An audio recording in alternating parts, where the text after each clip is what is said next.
और भंडारा से है।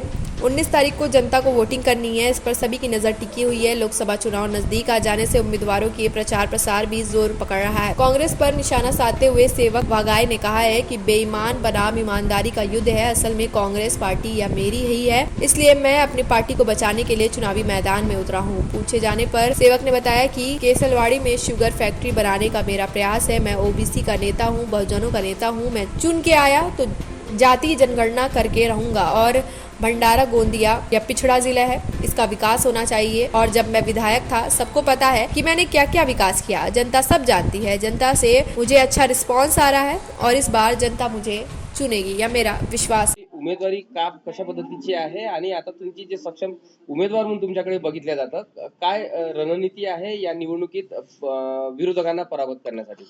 काँग्रेस पक्षाचा नेता म्हणून डमी उमेदवार असल्यामुळे त्याला कोणी मतदान द्यायला तर काँग्रेस वाचवण्याकरता मी उभा झालो आहे। त्यामुळे काँग्रेसची सगळी फडी माझ्या पाठीमागे उभी आहे। हा एक विजयश्री आणण्याकरता महत्त्वाचा भाग आहे।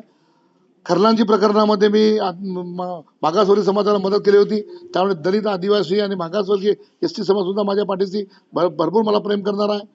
मी आमदार असताना लाखनी तालुक्याला पंचायत समितीचा दर्जा, सळगोर तालुक्याला पंचायत समिती, त्याला पाळावरती बिल्डिंग, लाखनीला तहसील, सळगोर तहसील, हे मोठे मोठे कामं, घोषेकृता डॅम्प मी आपल्याकडे तुक्कर मुरमाडीचा किटाडी भागातून आणला।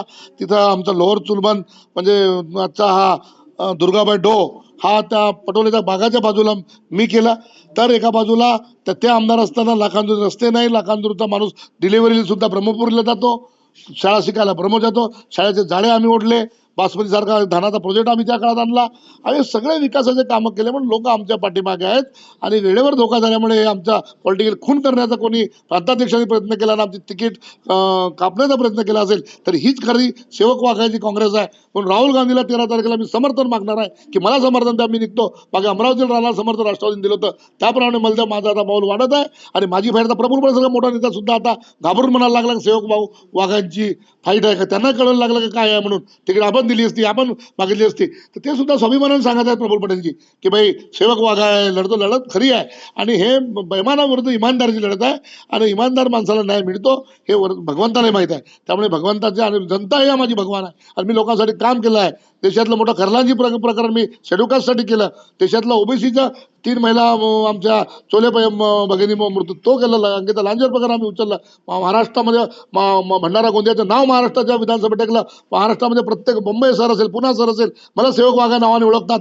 हे माझी ओळख, मी ओबीसी नेता आहे, बहुजनाचा नेता आहे। आणि आलो तर जनगणना, जातीनिता जनगणना झाली पाहिजे, दलित किती, आदिवासी किती, एससी किती, हे सगळं कळलं पाहिजे। याच्याकरता मला लोकसभेमध्ये जायचं आहे। आणि मी पूर्णपणे या भंडारा गोंदियाला हा जो मागासलेला जिल्हा आहे याचा विकास झाला तर शुगर फॅक्टरी जाते देखील निर्माण करायचे। मी केसवळ्याला सुद्धा एक शुगर फॅक्टरी टाकण्याचा माझा प्रयत्न आहे आणि समोर तुमच्या आशीर्वाद असेल कारण आणि लोक मला यावेळेला निवडून देतील। माझ्यावर खूप अन्याय झाला, असा अन्याय कुणावर होऊ नये।